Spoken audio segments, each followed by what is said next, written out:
Grabe, hindi ka maniniwala dito. Mga nakakatakot, nakakamangha, at kakaibang footage na nakuhanan ng drone sa iba't ibang panig ng mundo. By the way, kung bago ka lang sa channel na ito, mag-subscribe ka na. Bigyan mo na rin ako ng thumbs up sa iba ng video. Kaya't, simulan na natin! Sa kabila ng pagiging epektibo at pakinabang ng mga drone, kinakailangan pa rin ng maingat na paghawak at pagkadalubhasa sa pagmamaneho ng mga ito.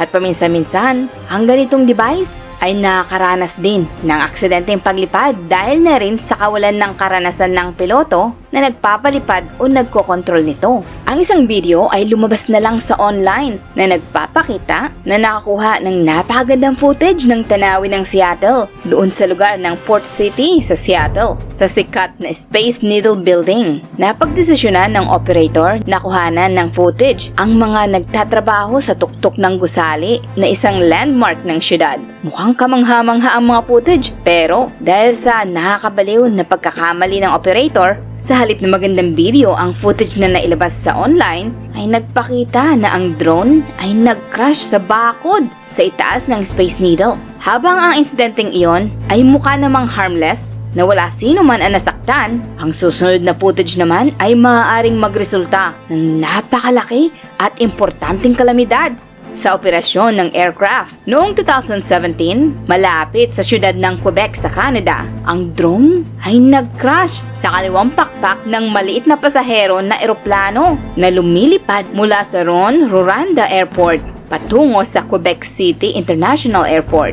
Napansin naman ng piloto ang paparating na drone, subalit ang distansya ay sobra ng malapit upang iwasan ang banggaan. Kaya't ang resulta, sa kaliwang pakpak ng eroplano ay bahagyang nasira. Sa kabutihang palad, ang paglalanding nito ay naging maayos naman at wala sino mang pasahero ang nasaktan. Ang ganoong uri ng insidenteng iyon ay ang pinakaunang nangyari sa North America. Subalit, iyon ang nagpasimula upang ang gobyerno o mga otoridad ay magpasok ng height limit o limitasyong taas ng pagpapalipad na restriksyon sa mga drone na hindi tataas ng hanggang sa 5.5 na kilometro.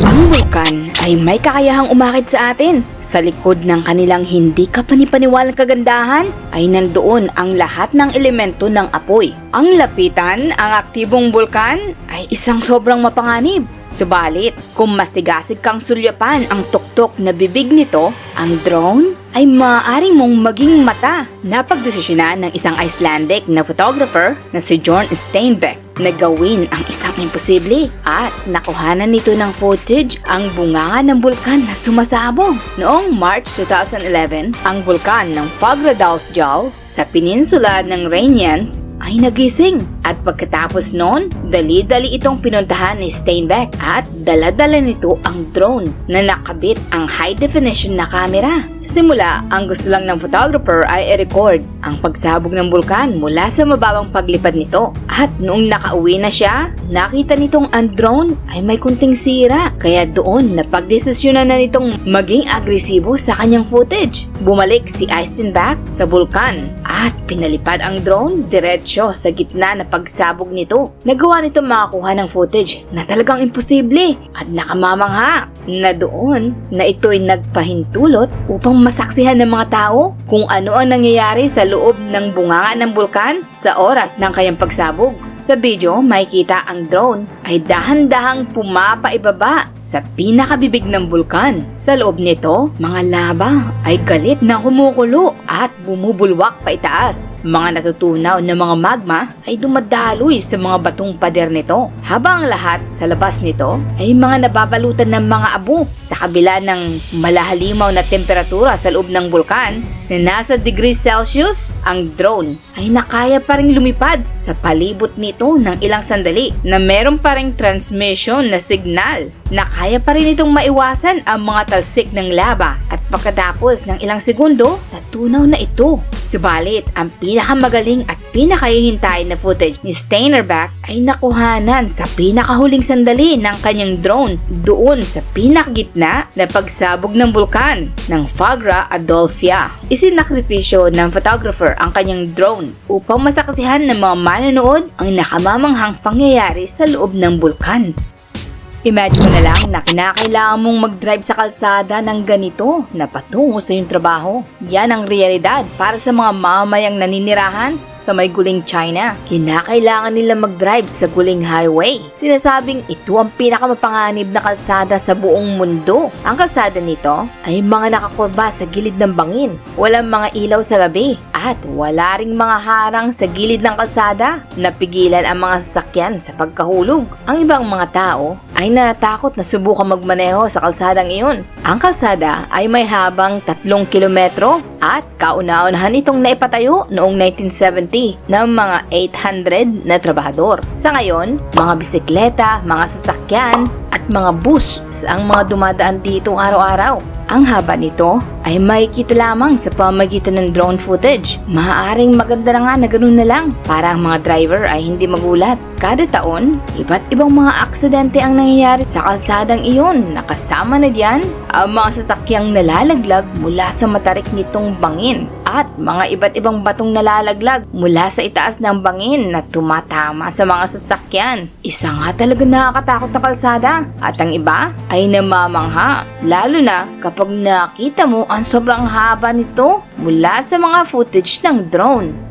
Isang araw, habang pinapalipad ng lalaki ang kanyang drone sa disyerto, doon ang drone ay nakadiskubre ng nakakatakot na footage. Ang drone operator ay nakatagpo ng nagdaramihang mga sasakyan sa disyerto. Pero ito ay mga sasakyang panghimpapawid o mga eroplano. At ang lugar ay kilala sa tawag na airplane boneyard o sementeryo ng mga eroplano na matatagpuan sa Tucson, Arizona. Doon ay may mahigit na 2,600 acres at libu-libong mga sasakyan at eroplano ang nandoon, mga abandonado. Doon inilalagay ang mga eroplano na mga out of service at mga naiwang mga nabubulok. Minsan, ang ibang bahagi o parte ng aircraft ay ginagamit. Subalit karamihan, ito ay mga naiiwang abandonado at hindi na muli pang ginagamit. Nakamamangha at nakakasorpresa na makikita ang ganitong tanawin sa kalagitnaan ng disyerto at kaya't maunawaan naman kung bakit nagulat ang piloto ng drone nang makuhanan niya ang mga footage na ganito. Ikaw, ano sa mga drone footage na ito ang namangha ka o mga misteryoso para sa iyo? I-comment mo dyan sa iba ng video. Ito ang sementeryo ng mga sasakyan. Mahigit sa 300 mga Volkswagen na mga sasakyan na nandito na nakaupo na mga abandonado sa desyertong ito. Ito ang tinatawag nilang car graveyard o sementeryo ng mga sasakyan na matatagpuan sa California. Pero bakit nga ba meron ito doon na mga libu-libong abandonadong sasakyan na nandoon? Well, ang nangyari doon, ang Volkswagen ay nahuling nandadaya sa kanilang emission test. Bilang bahagi ng kanilang court judgment, kinailangan nilang bilhin pabalik ang mahigit sa 300,000 na mga sasakyan. Nakagastos sila ng mahigit sa 7.4 billion US dollars sa mga sasakyang iyon. At walang lugar na madalagyan. Kaya ayun, binili nila itong sobrang laking lupain sa disyerto ng California. Ang tuyong kapaligiran ng disyerto ay nakatulong naman na mapanatili ng maayos ang panglabas na katawan ng mga sasakyan. Subalit, ang mga abandonadong sasakyan ay hindi na maaari pang magamit. Kung nagustuhan mo ang bidyong ito, mag-subscribe ka lang. Bigyan mo na rin ako ng thumbs up sa iba ng video at i-share sa mga kaibigan mo. I-check mo na rin ang isa sa mga video sa kaliwa o kanan. Sigurado ko, mag-i-enjoy ka. See you on my next video, guys. Bye!